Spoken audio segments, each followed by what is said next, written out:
Prontinho.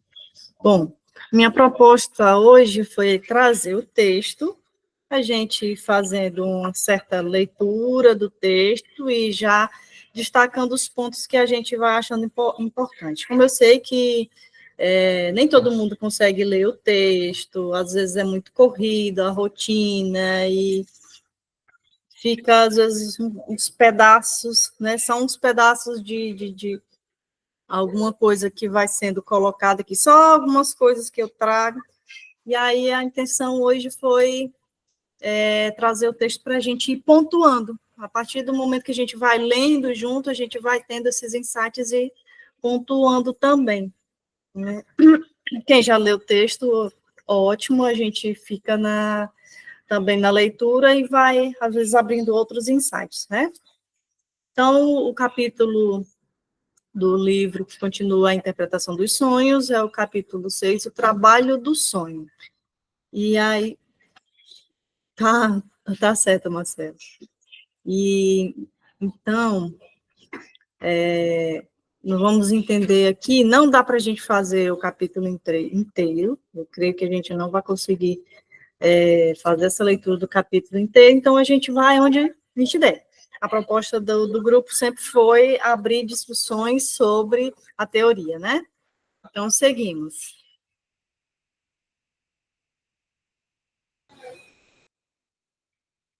O trabalho dos sonhos. Todas as outras tentativas, até hoje feitas para resolver os problemas do sonho, partiam diretamente do seu conteúdo manifesto, dado na memória, e se esforçavam para obter, desde a interpretação, ou quando não tentavam uma interpretação, buscavam formar um juízo sobre o sonho a partir de seu conteúdo. Marcelo, está tudo ok aí? Já pode dar andamento?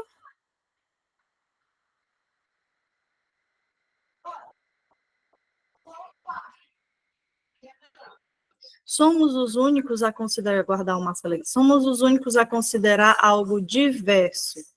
Para nós, um novo material psíquico se insere entre o conteúdo do sonho e os resultados da nossa observação. O que o Freud quer dizer aqui nesse começo desse capítulo?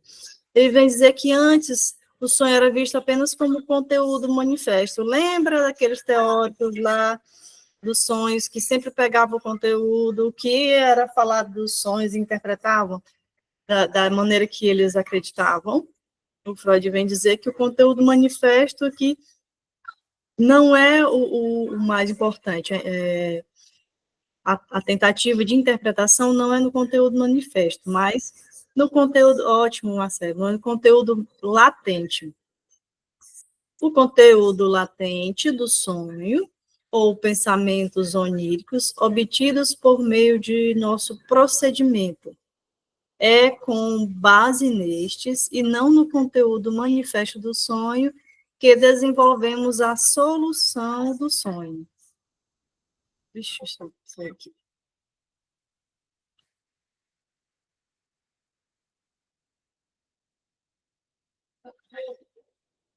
Esse ponto a gente já tinha visto, sim, também nas outras discussões, né? Essa diferença entre o conteúdo manifesto e o conteúdo latente.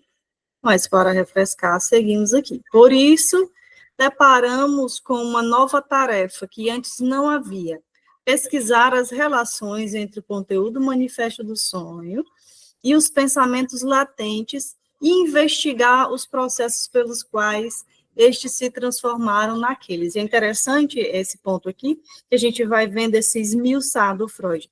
Ele vai pesquisar o conteúdo manifesto do sonho juntamente com os pensamentos latentes. O que seriam esses pensamentos latentes, né? Investigar os processos pelos quais eles se transformam. À medida que a gente vai seguindo no texto, o Freud vai dando lugar a esses termos, né? Até porque, se a gente lê assim, despercebidamente, pensamento latente, conteúdo latente, fica parecendo que é tudo a mesma coisa, e ele vem fazer uma separação aqui, ele vem especificar, não é isso? Então, pensamentos oníricos e conteúdo onírico se apresentam a nós como duas versões do mesmo conteúdo, em duas linguagens diferentes, né? Ou melhor, o conteúdo do sonho nos aparece como uma transposição de pensamentos oníricos para outro modo de expressão. É como se ele sofresse uma certa mutação, né? Cujos signos e regras sintáticas devemos conhecer pela comparação do original com a tradução. Os pensamentos oníricos são compreensíveis, assim que deles tomamos conhecimento. O conteúdo onírico é fornecido numa espécie de pictografia, como se fosse uma certa pintura, né? Cujos signos devem ser transpostos para a linguagem dos pensamentos oníricos. Evidentemente, nós nos enganaríamos se lêssemos esses signos segundo o seu valor, como imagem, e não conforme sua relação semiótica. E era, de alguma forma, o que acontecia com os outros teóricos do sonho, né? Eles viam aquilo como uma certa imagem, como sem perceber essa pictografia, essa codificação, digamos assim, né? É uma imagem, como se fosse uma pintura, mas não é simples assim. É mais ou menos isso que o Freud queria dizer. E aí ele utiliza até desse exemplo. Digamos que eu tenha à minha frente um enigma pictórico, que chama como rebus, né? Vê-se uma casa, um barco em seu telhado, depois uma letra, uma figura acéfala que corre e etc. Eu poderia dizer que essa composição e seus elementos não fazem sentido. O lugar de um barco não é em cima de uma casa, e uma pessoa sem cabeça não corre. Além disso, a pessoa é maior do que a casa, e se tudo isso pretendesse ser a representação de uma paisagem, as letras individuais não deveriam estar ali, pois elas não ocorrem na natureza. A consideração adequada do rebus só acontece quando não faço objeções ao conjunto e aos seus detalhes, mas procuro substituir cada imagem por uma sílaba ou uma palavra representada de alguma forma pela imagem. As palavras que assim se formam deixam de ser sem sentido e podem resultar numa bela e significativa frase poética. O sonho é um enigma pictórico desse tipo. E os nossos precursores na esfera, deixa eu ver aqui, tem alguém entrando. Boa noite, Fernanda, seja bem-vinda.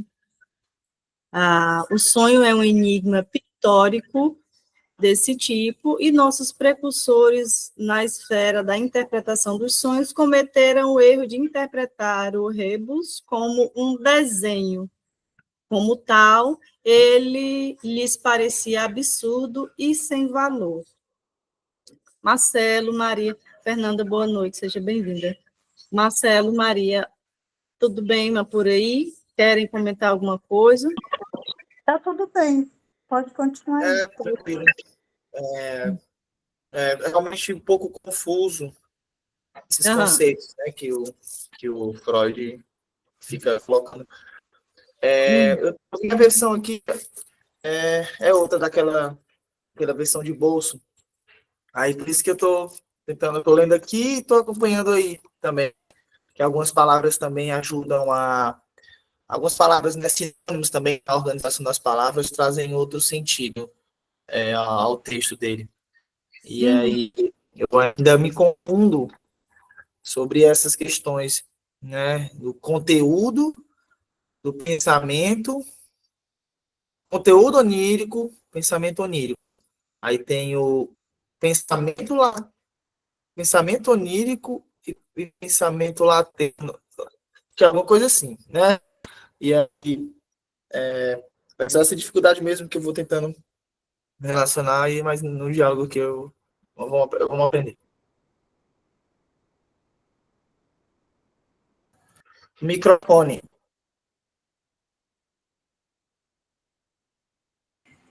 Salvo engano, aqui mais à frente ele faz essa diferenciação de uma forma que dá para a gente compreender melhor. Ou se foi o que a gente passou aqui, deixa eu ver. Os pensamentos oníricos e o conteúdo, né? O conteúdo onírico e os É lá no pensamentos começo, né? Que ele É, descreve. isso, que ele descreve de alguma forma. Mas aqui na frente ele faz acaba fazendo a gente entender o que ele quer dizer, certo? É como se fosse no final das contas, a gente enxerga como uma faixa de Moebius, é bem utilizada por Lacan, que lembra muito aquele símbolo do infinito. Não é a mesma coisa, mas para a gente ter mais ou menos uma noção do que ele quer dizer. Porque quando o Freud ele vai falar sobre essa diferenciação do pensamento onírico e do conteúdo onírico, ele quer dizer que é mais fácil de interpretar. Ele coloca aqui no texto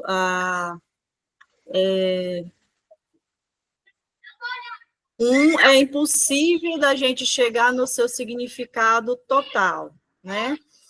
Mas os pensamentos oníquicos e o conteúdo onírico se apresentam a nós como duas versões do mesmo conteúdo, só que em duas linguagens diferentes, né? É como se eu pegasse, assim, o conteúdo onírico, que é um todo, né? Digamos assim, é um grande... Vou usar uma metáfora bem besta, mas para a gente entender. É como se fosse um grande botijão aí desse conteúdo do inconsciente. É um enorme, é como se tivesse todos os elementos lá dentro. E o pensamento onírico é como se fosse o fiozinho que está ligado a esse conteúdo, ele está ligado, todo esse conteúdo, mas é a parte que eu consigo interpretar, é a parte que eu consigo compreender, né? Deu mais ou Sim, menos sim. para... Eu pensei nisso também, né? Eu também fiquei imaginando assim, sonhei, né, com eu comendo alguma coisa. Beleza, esse no caso é o conteúdo. O pensamento, então, seria o que eu, sonhador, né, penso sobre o sonho, sobre o conteúdo, entendeu? O que eu penso, o que eu falo também, né? Seria então isso, ou o que eu penso no sonho, entende? Bom, Sonhei comendo um sanduíche, aí beleza. Aí o meu pensamento no sonho era que eu iria me saciar muito, mas eu estava muito triste. Então, é esse pensamento no sonho, até porque são inconscientes também, né? O sonho, ele é predominantemente inconsciente, mas, ao mesmo tempo, até no capítulo anterior, no finalzinho, ele fala que o sonho não vai colocar informações que sejam desnecessárias, significantes. Ele não perde tempo com coisas pequenas. Ele realmente condensa aquilo, né? Ele traz aquele conteúdo essencial, né? Às vezes inconsciente, mas aí é isso que eu estou pensando. Se é o pensamento no interior do sonho, ou se é o pensamento do que eu sonhei, aí já no âmbito, âmbito racional, consciente, do que eu falo, entendeu? Sobre o sonho. E aí, conteúdo, pensamento latente, né? Eu esqueci até de precisar o que significa latente, né? Aquilo que, enfim, sabe, esses meus pensamentos. A primeira vez que eu li. eu compreendi de uma outra maneira, próximo, mas com certa diferença, porque o pensamento onírico é o que sai quando eu falo sobre o sonho, é como os pensamentos se organizam, porque quando vamos falar sobre o sonho, muitas vezes a gente está contando o sonho, não, mas espera, tinha uma outra parte aqui no meu, essa organização de como eu vou contando aqui o sonho. O conteúdo onírico é uma junção tão grande, é uma correntinha, uma cadeia tão grande, que ela aponta alguns elementos no pensamento onírico, mas não tem como vir toda essa cachoeira aqui. Né? Por isso, o conteúdo latente, que é o que é falado, né? O conteúdo latente, eu esqueci o outro termo, conteúdo manifesto, que é o falado, e o conteúdo latente. O Isso, conteúdo, ainda tem um manifesto. né? Isso, Achei que o manifesto fosse esse, falar sobre o sonho. Isso. Que eu vejo essa proximidade do pensamento onírico com o conteúdo manifesto, né? Porque a partir do momento que eu falo, eu estou concatenando ali a cadeiazinha de pensamentos da forma como eu consigo falar sobre aquele sonho. E o conteúdo latente, que é aquele grande volume de coisas que tem no inconsciente, que estão ligadas aqui, que faz esse mesmo elo com o conteúdo onírico, né? Porque quando se trata do inconsciente, a gente sabe que tem uma enormidade de coisas lá dentro como se fosse um botijão mesmo, né? Mas, assim, o inconsciente, ele reserva, ele não tem, ele é até atemporal, ele não tem limites, digamos assim, a gente não tem condições de mensurar o que se tem lá, quanto que tem, né? Se é que vocês estão me entendendo, fazendo uma certa bagunça aqui. Mas é como se não tivesse como vir a gente chegar a termo de compreender tudo que há nesse conteúdo onírico, que ele é muito desse lugar também de como se constitui. Quando a gente chegar nas interpretações dos sonhos que o Freud vai fazendo aqui, dos próprios sonhos que ele já colocou no começo, a gente vai juntando aqui esses pedaços que ficam meio espatifados, né? E ele vem utilizar, vem falar, iniciando logo com a condensação, que acho que a gente compreende um pouquinho melhor essa questão aí dessa diferenciação do pensamento onírico e do conteúdo onírico, né? A primeira coisa que o investigador percebe ao comparar o conteúdo do sonho com os pensamentos oníricos é que foi realizado um magnífico trabalho de condensação. O sonho é conciso, pobre e lacônico, quando comparado ao volume e à riqueza dos pensamentos oníricos. Olha que ele já coloca aqui que os pensamentos oníricos têm um volume, né, enorme para o sonho, ele não conseguir abarcar aí a quantidade, né, a riqueza e o volume que os pensamentos oníricos têm. A gente nem está falando de conteúdo onírico ainda. O registro do sonho ocupa meia página.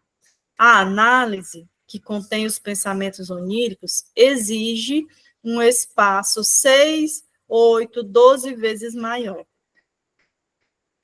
A relação que varia de sonho para sonho jamais se inverte, pelo que pude verificar. Em geral, se subestima a medida da compreensão realizada, tomando os pensamentos oníricos trazidos à luz como o material completo. Mas o prosseguimento do trabalho de interpretação pode revelar novos pensamentos escondidos por trás do sonho. Já tivemos ocasião de mencionar que, no fundo, nunca podemos ter certeza de que a nossa interpretação do sonho é completa. Eu acho fantástico isso aqui, porque são tantos elementos trazidos no sonho que não tem como esgotá-lo, desgastá-lo, conseguir interpretar em sua totalidade, né? Mesmo quando a resolução parece ser satisfatória e não apresentar lacunas, é sempre possível que mais outro sentido se manifeste no mesmo sonho. Estritamente falando, a cota de condensação é, portanto, indeterminável. E aí o Freud vem dizer, no sonho não tem como trazer todo o conteúdo que existe, todo o conteúdo onírico, porque é enorme. Até os pensamentos oníricos são um grande volume. Mas o sonho faz um trabalho tão fenomenal de condensação, ele condensa tantas coisas aqui, tantos elementos, que não tem como a gente chegar a uma interpretação completa, né? Fernanda, a gente está lendo diretamente do texto, tá? Hoje fiz diferente, não fiz slides, a gente está seguindo linha a linha aqui no texto. Pode-se levar uma objeção bastante convincente à primeira vista à afirmação de que o desequilíbrio na relação entre o conteúdo do sonho e pensamentos oníricos permite concluir que há uma extensa condensação do material psicológico na formação dos sonhos. E essa condensação, talvez a gente pense que é como se a gente juntasse um monte de massinha de modelar aqui, fizesse aquela bola e conseguisse condensar tudo, né? Aí o Freud vem dizer que não, condensa muita coisa, mas não tudo. Por muitas vezes, temos a sensação de que sonhamos muito durante a noite inteira e depois nos esquecemos da maior parte. O sonho do qual nos lembramos ao despertar seria, então, apenas um resíduo de todo o trabalho do sonho, e provavelmente corresponderia à mesma extensão dos pensamentos oníricos, se conseguíssemos lembrá-lo por inteiro. Até aqui tudo bem? Algum apontamento? Ok, então seguimos. Certamente há alguma verdade nisso, né? Não há dúvida de que a observação de que um sonho é reproduzido da forma mais fiel quando tentamos lembrá-lo logo após o despertar, e sua lembrança apresenta lacunas cada vez maiores quanto mais nos aproximamos da noite. Temos a sensação de passar a noite inteira sonhando, é mais ou menos isso que o Freud está dizendo, né? De que a extensão ali, que talvez a gente conseguisse ter uma completude desse sonho, mas quando a gente acorda, a gente tem apenas resquícios, né? Tem apenas resquícios desse sonho, e a gente vai acabando, passando o dia, e a gente vai se afastando um pouco mais. Podemos... aqui. Por outro lado, porém... O que eu fiz?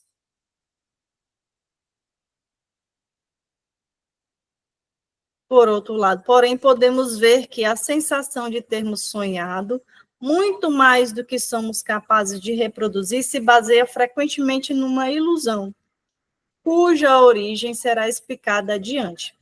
Além do mais, a hipótese de uma condensação no trabalho do sonho não é afetada pela possibilidade de esquecermos o sonho, pois ela é demonstrada pelo grande número de representações que pertencem às partes conservadas do sonho. Vou até voltar aqui. Pois ela é demonstrada pelo grande número de representações que pertencem às partes conservadas do sonho.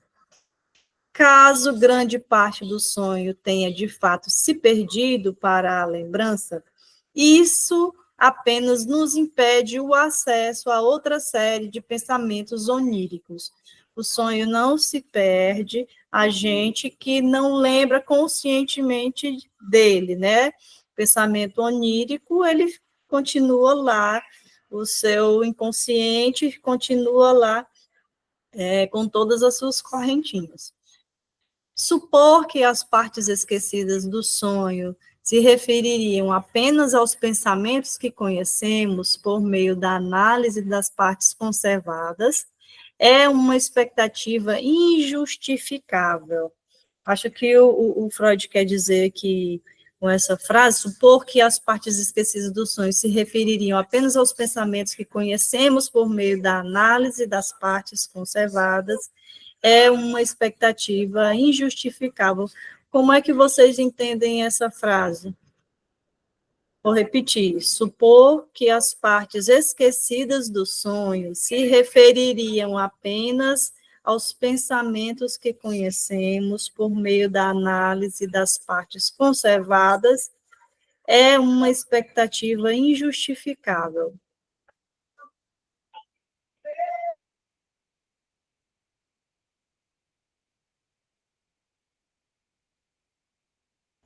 Às vezes a gente pega, lê o Freud e diz assim, poxa, eu achei que eu estava entendendo, e daqui ele me dá uma cacetada de novo. É bizarro o quanto que esses caras escreviam, colocavam assim, muita informação, sabe, que é fascinante, assim. E eu tô entendendo a frase, só tô tentando, assim, pensar aqui o que é que eu acho, né?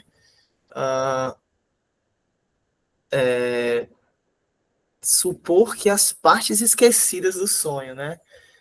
É verdade, quando a gente se acorda, a gente tenta lembrar de alguma coisa e a cada dia que passa a gente vai esquecendo, né? Eu acho que ele diz isso sobre a expectativa injustificável porque ele talvez já tenha percebido que faz parte do recalque, talvez, né? De querer esquecer, né? Assim, uma informação porque isso afeta ela, né? Afeta a pessoa. E a pessoa acha que esqueceu. Esqueci, né? Acontece, me esquecer e tal. E eu acho que até no capítulo anterior ele fala sobre por que esquecemos os sonhos, né? E quando acordamos, esquecemos, né? Porque nós não estávamos totalmente, abre aspas, excitados, né? Assim, a gente estava, o sonho não tocou, mas você sonha, só não tem essa memória. Então, quando ele fala sobre expectativa injustificável, sobre as partes esquecidas, né? Eu acho que ele já tem uma visão já de que nós não esquecemos à toa e as partes que a gente esquece tem muita relação também com as partes conservadas, né?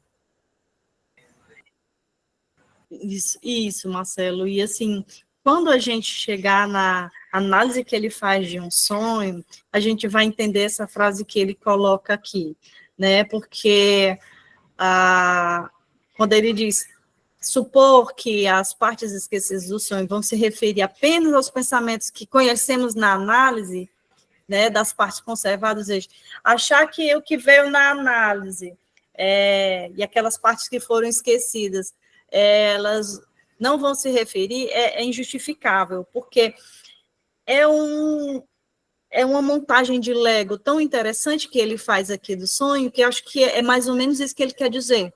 Não é apenas o que a gente lembra, o que é falado aqui, que a gente vai ter essa noção de que, não, trouxe todas as partes daquele o sonho está completo, eu consigo interpretar. Porque vai ter sempre um pedacinho que ainda faz ligação com uma outra coisa. Eu entendi nesse sentido. Tendo em vista o grande número, e ele já segue dando esse apontamento. Tendo em vista o grande número de associações que a análise fornece. Sim, Fernanda, pode falar. E às vezes um detalhe que foi esquecido, talvez não seja assim, não faça muito sentido para a gente que escuta, mas quando você fala algo simples, por exemplo, amarelo, aí a pessoa fala, não sei por que você com um objeto amarelo, isso aqui. Aí quando você diz assim, amarelo tem a ver com luz, né? Com alegria, essas coisas. Aí você se sentiu assim, né? Aí você vai ligando as coisas, basta um detalhezinho e vai ajudando, né? Aquela pessoa. Das correntinhas, né? Um vai ajudando o outro. Perfeito. Tendo em vista o grande número de associações que a análise fornece para cada elemento do conteúdo do sonho, vários leitores se perguntarão se tudo aquilo que vem à mente depois, durante a análise, pode ser incluído entre os pensamentos oníricos. Isto é, se podemos supor que todos esses pensamentos já estavam ativos durante o estado de sono e participaram da formação do sonho. O Freud vem dizer assim, será que no momento da análise do sonho, todos esses pensamentos que são elaborados ali, que são feitos durante a análise, fazem parte do sonho? E aí ele vem dizer que também, que não, né, que alguns pensamentos sim podem surgir, não surgiriam na análise novas ligações de pensamentos que não participaram da formação do sonho, é a pergunta que ele faz. Posso partilhar essa dúvida apenas em parte. Certamente é correto que algumas ligações de pensamento só surgem durante a análise, né? Mas é possível notar que essas novas ligações ocorrem apenas entre pensamentos que já são ligados de outro modo, dos pensamentos oníricos. As novas ligações são, por assim dizer, curtos-circuitos, viabilizados pela existência de outras vias de ligação mais profundas. No tocante à maioria dos pensamentos revelados na análise, temos de admitir que já estavam ativos na formação do sonho, pois após trabalhar uma sequência desses pensamentos que aparecem, que parecem não estar relacionados à formação do sonho, de repente deparamos com um pensamento que, representado no conteúdo do sonho, é imprescindível para a interpretação dos sonhos, mas só pode ser acessado por meio daquela sequência de pensamentos. O Freud vem dizer, é possível que se forme novas ligações nessas correntinhas no momento da análise dos sonhos, sim, mas ele vem dizer que essas novas ligações já tinham um elemento prévio, né, que já fazia essa ligação, porque, de alguma forma, a nossa relação com o inconsciente são desses elementos que formam mesmo essas correntes. Acho, para mim, é a melhor forma de compreender falar sobre essa correntinha, porque os elementos inconscientes, eles estão interligados, entrelaçados, como treliças, né? Para mim, funciona bem assim, para entender melhor. Eu não lembro onde parei, mas ok, vamos aqui. Veja-se, por exemplo, o sonho da monografia, que ele coloca no princípio lá do livro, a monografia botânica, que se apresenta como resultado de um trabalho de condensação surpreendente, embora eu não tenha informado a análise completa.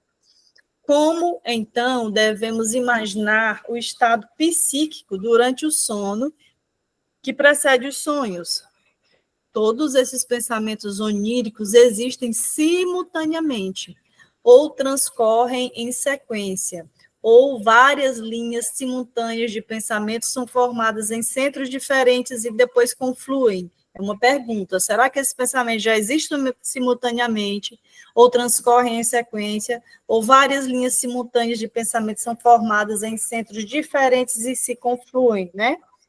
Ele responde, creio que ainda não há necessidade de criarmos uma representação plástica do estado psíquico durante a formação do sonho. Basta não esquecermos que se trata de um pensar inconsciente e que esse processo pode muito bem ser diferente daquele que observamos em nós mesmos durante a reflexão intencional acompanhada de consciência. É fato inquestionável, porém, que a formação do sonho se baseia numa condensação. Então, o Freud vem dizer que a formação dos sonhos, ele vai juntar esses diversos elementos que a gente pode não saber de onde vem, mas que ela explicita essa treliça aí dos pensamentos do sonho. E como é que se dá essa condensação? Ele vem explicar. Alguém quer fazer alguma pontuação? Ou pode continuar? Pode continuar, por mim. Pronto. Oi. Como se dá essa condensação? Se considerarmos que de todos os pensamentos dos sonhos encontramos pouquíssimos, se considerarmos que, de todos os pensamentos dos sonhos encontrados, pouquíssimos são representados no sonho por meio de um de seus elementos representacionais, deveríamos concluir que a condensação ocorre pela via da omissão. Caso em que o sonho não seria uma tradução fiel ou projeção ponto por ponto dos pensamentos oníricos, mais uma reprodução bastante incompleta e lacunar destes. Como veremos, essa concepção é muito deficiente. A questão da omissão, a condensação não pode ocorrer pela via da omissão. Então, todo sonho é uma condensação. Todo sonho contém a condensação, né? Utiliza-se desse recurso. Porque senão o sonho duraria horas e horas, né? Assim, né? Ou dias, ou eu não sei, mas faz sentido, porque ele é curto, né? Direto, objetivo, e realmente parece muito uma condensação de todo o conteúdo.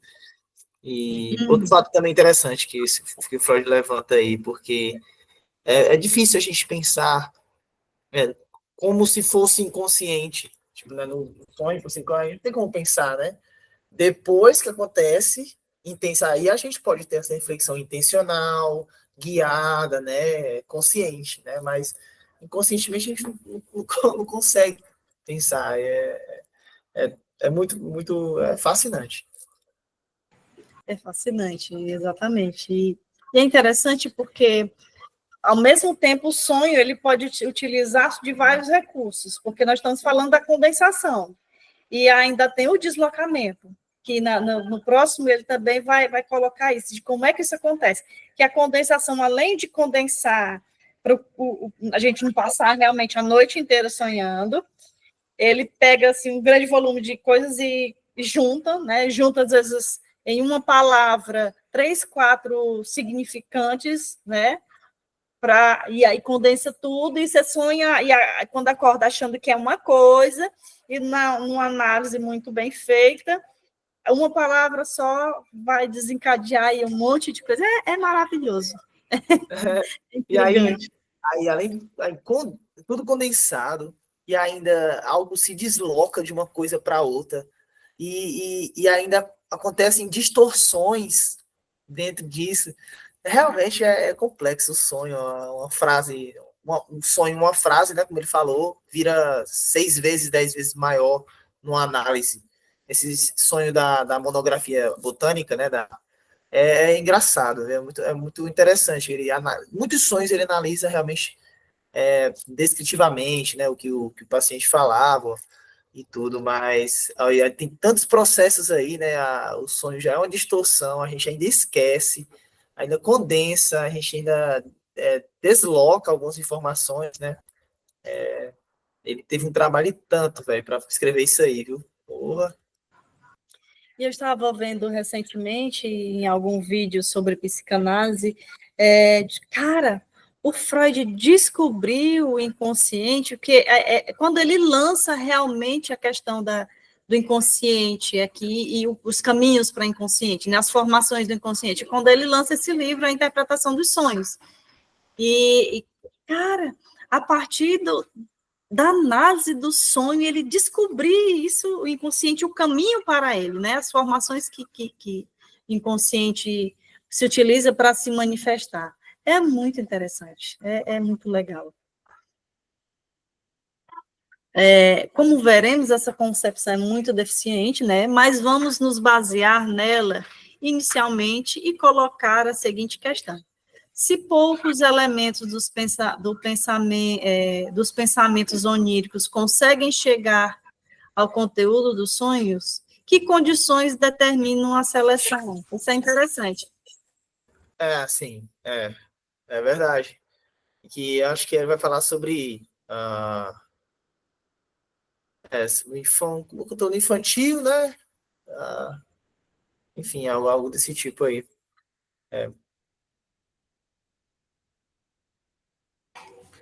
Muito legal. Se poucos elementos dos pensamentos oníricos conseguem chegar ao conteúdo do sonho, que condições determinam essa seleção?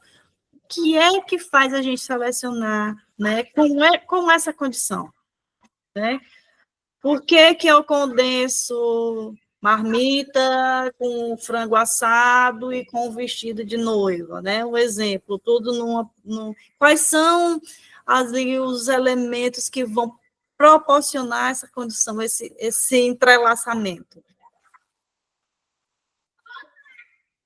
Gente, se vocês ouvirem gritos aí, tem criança por aqui, você já deve ter escutado, né? Relevem aí. Eu trabalho com criança todos os dias, acho que gritos assim vai. O que me dá medo é o silêncio, né? Que a gente faz. A sala toda faz silêncio, alguma coisa está errada. Sim, sobre a questão do sonho. Aí, nesse caso, esse sonho, né? Marmita, frango, tudo isso, é o conteúdo onírico, né? O manifesto, então, que eu... O que eu falo quando eu junto marmita com frango e vestido, marve frango. Eu, sei lá, sai uma palavra que junta tudo. Né? E aí eu falo a palavra, que aí é o que eu consegui manifestar, né? Eu sonhei com... Obrigada. Eu sonhei com marve frango.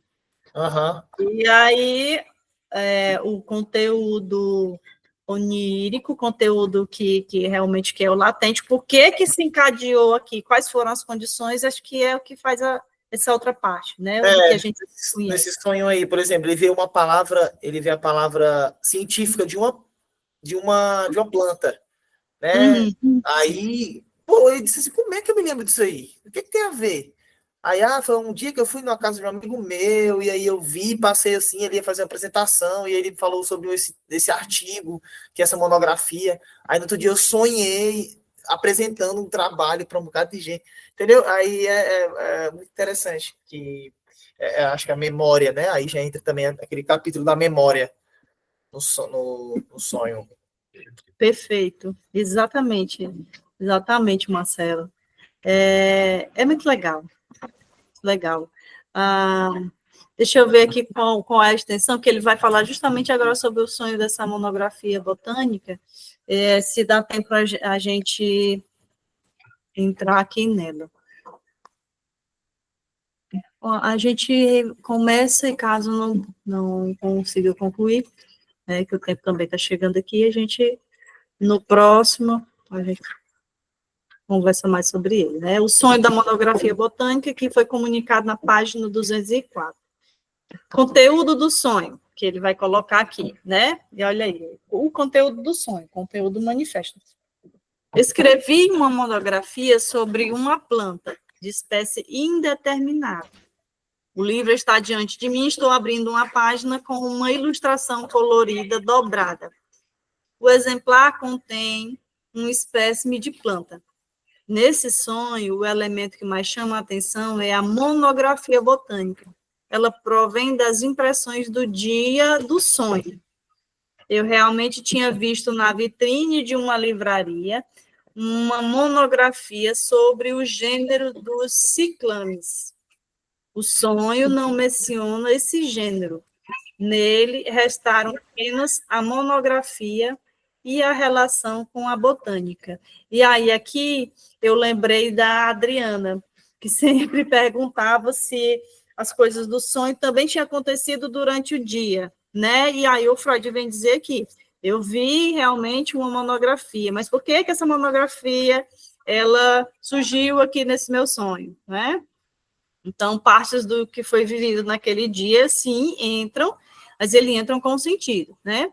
O sonho não menciona esse gênero, nele restaram apenas a monografia e sua relação com a botânica. A monografia botânica evidencia imediatamente sua relação com o trabalho sobre cocaína, que escrevi certa vez. O Freud, quem não lembra, utilizou a cocaína e fez um trabalho ali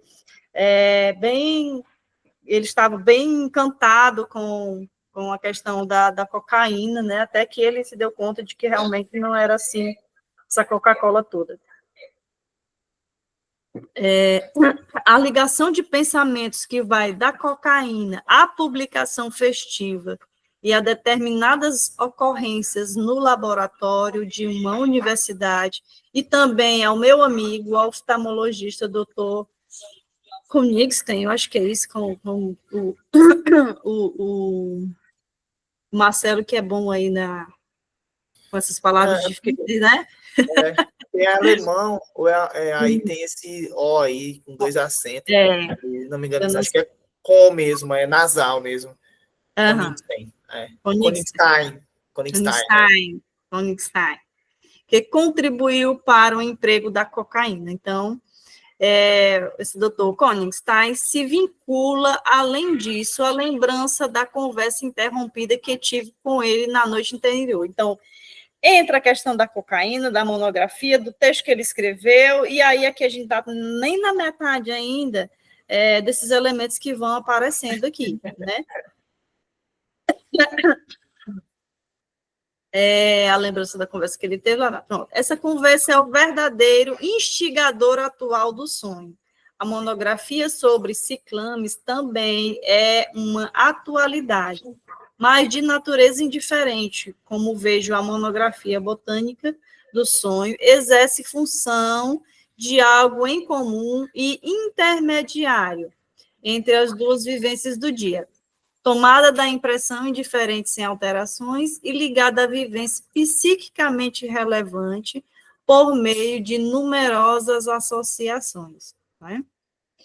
Não só a representação composta da monografia botânica, mas também cada um de seus elementos, botânico e monografia, penetra cada vez mais separadamente e por múltiplas ligações no emaranhado dos pensamentos oníricos.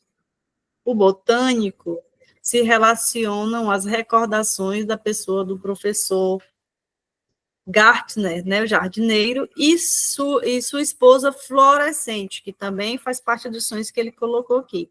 A minha paciente chamada Flora e a senhora da qual contei a história das flores esquecidas. Vocês estão entendendo aí a volta que o Freud está dando para a composição dos elementos desse sonho? É verdade, viu? E todas, aí, e isso é bem legal, que ele traz aí a questão da linguística, né? A questão do significante, do significante, né? Assim, isso. No caso, no termo lacaniano. Isso. Né? Que as palavras com sílabas semelhantes, com interpretações diferentes, porque nessa época, né, assim, tem palavras que ainda não foram traduzidas tão bem, ainda estão traduzindo, e a gente não tem como traduzir diferente para o Brasil, né, para o português. A gente passa por outros países antes de chegar aqui, entendeu? Então, eu vi um vídeo sobre isso, dizendo que a dificuldade também das traduções, porque ele pode estar falando sobre, né, a gente está entendendo porque tem as pessoas dizendo, né, mas algumas palavras também têm um duplo sentido, são gírias da época, entendeu? Que aí nos ajuda também a entender, levar a sério também as nossas gírias no sonho, as nossas abreviações no sonho, né, como exemplo aí do Freud. Pode continuar aí. Exatamente, Marcelo. Tia Vera. E o interessante é que o alemão também tem palavras muito próprias, né? Isso. E que é interessantíssimo. Esse desenrolar que o Freud faz aqui. É muito legal. Pronto. O Gartner me leva ao laboratório e a conversa com o Konigstein. As duas pacientes foram mencionadas nessa conversa. Outra via de pensamento me leva da Mulher das Flores para as flores favoritas de minha esposa e termino no título da monografia que vi de relance durante o dia. Parece quebra-cabeças, né? O sonho. Além disso, botânico lembra um episódio no ensino médio e uma prova no tempo da faculdade.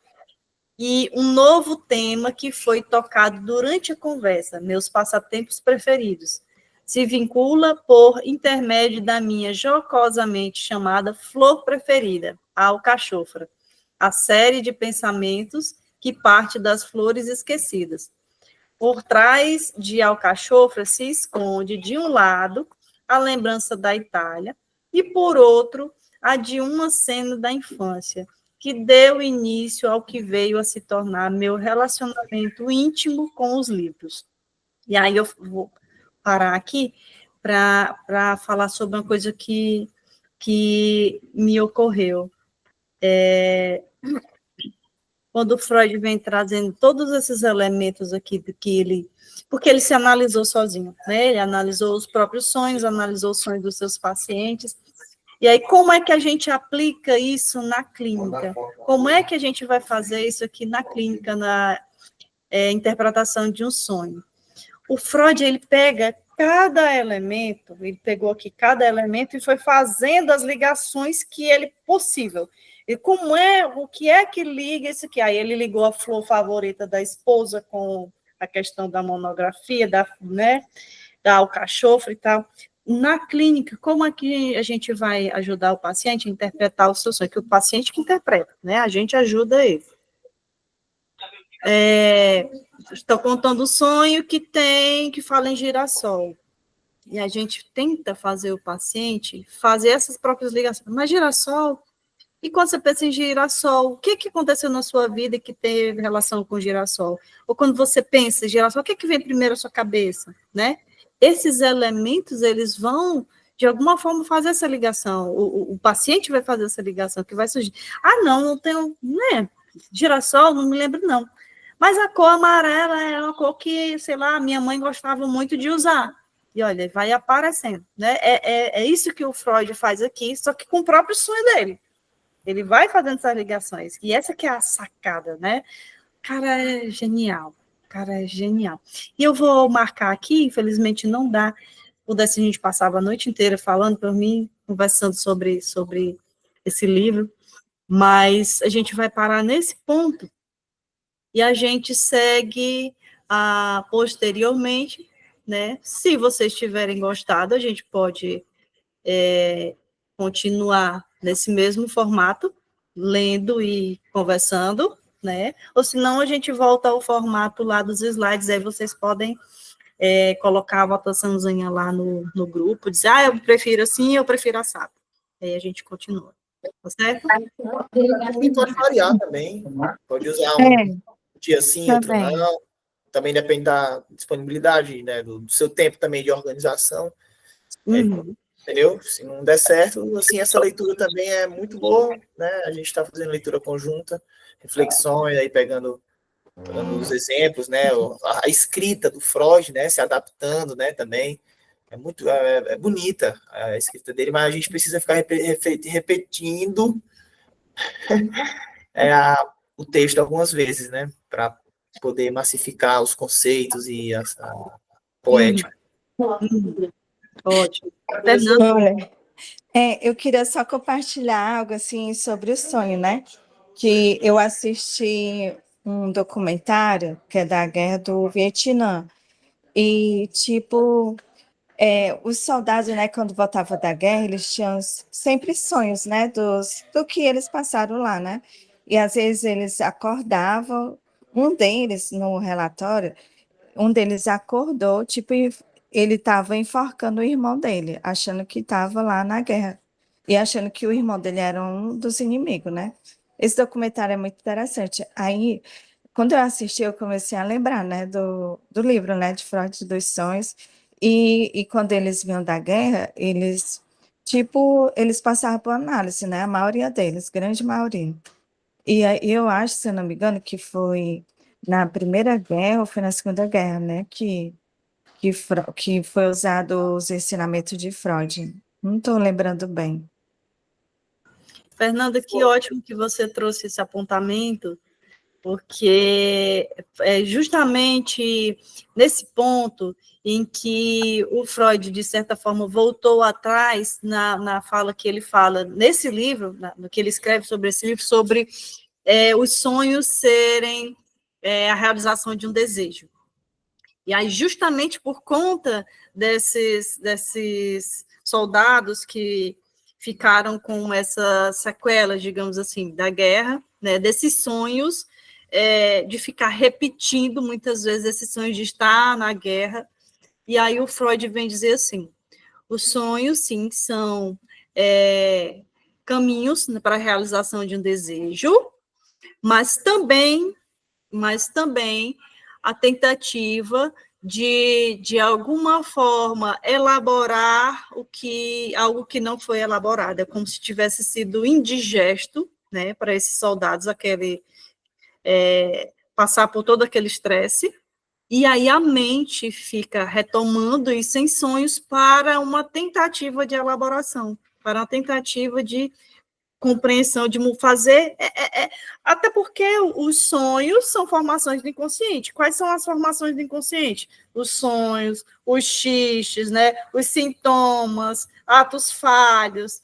Então, o sonho é também essa tentativa da gente elaborar essas questões que não foram elaboradas ali, né? É perfeito, Fernanda, você fez um link muito interessante, muito bom. Você ia falar, Marcelo? E é Não, muito forte, né? Foi a Segunda Guerra mesmo. Foi na segunda, né? Tá, obrigada. Isso, perfeito. Perfeito. Bom, pessoal, então, agradeço a companhia de vocês e a gente se encontra novamente. Coloquem lá no grupo qual... Eu gostei da ideia do Marcelo, de a gente ficar mesclando, né?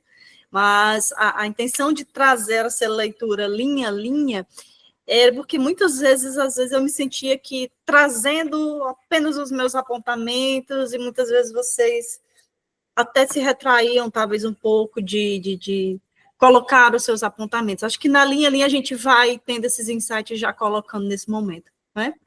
A gente vai vendo como é que vai se adaptando também. Beleza, beleza. Tchau, pessoal. Boa noite. Tchau, obrigada. Boa noite. Até a próxima. Boa noite. Vai tirar foto? Não. Não, né? Tirar fotos, faz Vai? um...